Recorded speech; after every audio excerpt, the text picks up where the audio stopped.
exclusively. I also list for you some important domestic issues and then some important foreign policy issues for the African American Muslim community, and then I will take my seat. One of the primary concerns for the African American Muslim community is the erosion of civil liberties. And for us, it is to a heightened concern for us because not only of our race, but also of our religion. And we know of the political and social climate in the post-9/11 era that we've seen a complete erosion of civil liberties and civil rights. And I told someone this morning when I came here, I have the distinction of driving while black and crossing the border and flying while Muslim. So it's not a fun situation, believe me. Muslims, in our belief of cultivating an environment for the common good of all people, we believe strongly, for the most part, in implementing some type of universal health care system. For either party, Democrat or Republican, one of the things that would galvanize the Muslim community to vote for, be it Obama or Clinton or McCain or whoever on each side, they would have to come up with some sort of comprehensive plan on bringing universal health care to all Americans. Also, we have issues relating to, this is an important issue for us, maybe not on the federal level, but on state level, as far as the pandemic practice, not epidemic, the pandemic practice we see of people in inner cities regarding their capability or their availability to get loans, and also redlining that goes on in inner cities regarding insurance. And I come from the city of Detroit, Michigan, that has the highest car insurance premiums of any city in the United States of America. So I feel it. I feel this myself on a personal level. And also, the community is for supporting and protecting affirmative action. We are for protecting and preserving affirmative action. Important foreign policy issues. For you to understand this, I don't, in my analysis or my assessment, I think that the African American Muslim community tends to place a greater amount of emphasis in its political leanings relating to foreign policy issues.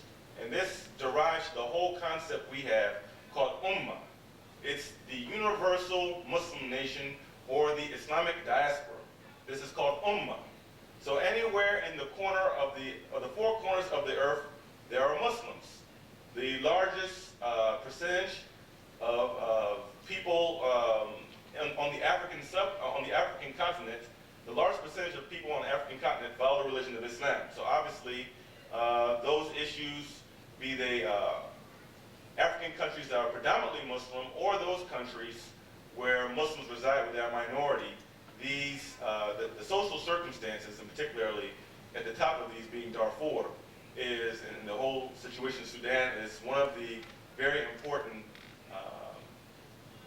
situations on the mind of African Americans and Muslims, and we are extremely disappointed in the voices on the whole Darfur situation coming from our politicians on both sides, including the majority of African American politicians in Congress, for not asserting enough of their influence in regards to bringing about peace to the humanitarian crisis in Darfur.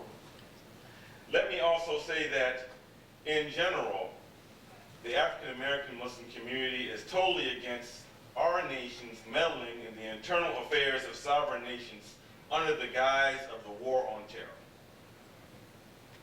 Be it Afghanistan, be it Iraq, be it recently when our government gave air support and was bombing Somalia. That seemed to miss the major ABC, NBC for some reason, but our nation actually participated in bombing Somalia, where many civilians were killed.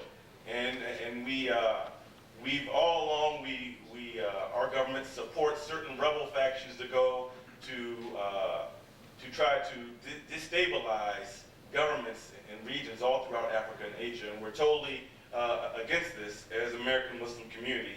And if we see this tendency too much in one candidate based upon their history, we will not vote on them.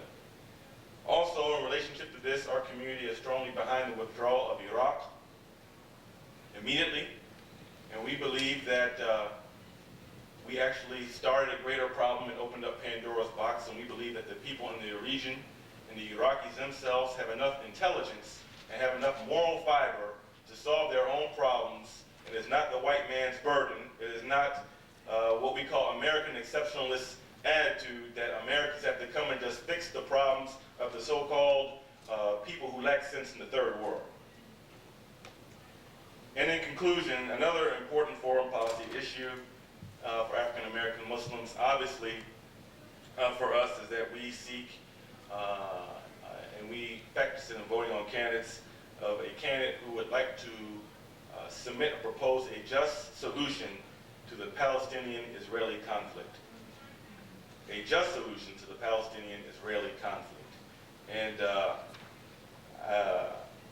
in closing, I'd like to say I really feel sorry for the 39th President of the United States of America, former President Jimmy Carter, and how he's been attacked for his book, Palestine, Peace, Not Apartheid. I really feel sorry for him and his life's work and him being known as being a man of peace and monitoring many elections all throughout the world, making sure that people are given free elections and these sorts, and he's been vilified. He's a man of God, and we feel very sorry that this man of God has been vilified because he's taken a courageous stance in regards to not the Palestinian people getting more rights than the Israelis, but that there is a just solution in bringing out the daily human rights violations that Palestinian Christians and Palestinian Muslims suffer at the hands of the Israelis. And with that, I will close. Thank you very much.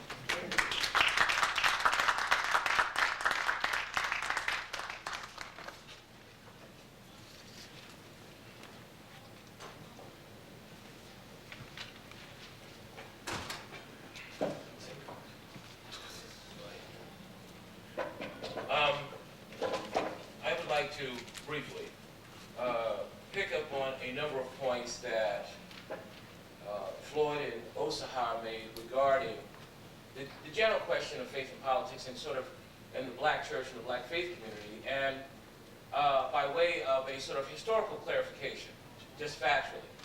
In the last 12 years, and the two administrations of the two Bush administrations, there was circulated the idea that the entire discourse and politics and policy orientation associated with faith-based institutions was a Republican initiative.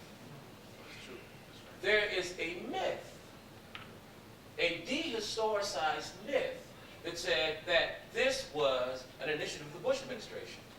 Well, just for the benefit of the students of social policy and public policy, it was actually a Democrat policy intellectual with whom Pastor Flake had worked, John J. DiIulio, in the mid-90s, who began the discussion with the Clinton administration, as well as a bipartisan collection of think tanks that went from the Manhattan Institute in New York, where Floyd had been working on the charter school and alternative education issues, the Brookings Institution, the Carnegie Foundation, the Heritage Foundation, and AI, which are conservative think tanks. But the actual discourse did not begin with the Republicans. The first major public communication regarding this idea that faith-based institutions, in particular within the black community, could play a unique role were in liberal periodicals and not conservative periodicals. The first major piece that circulates this is Joe Klein, a Democrat, in the New Yorker, which is not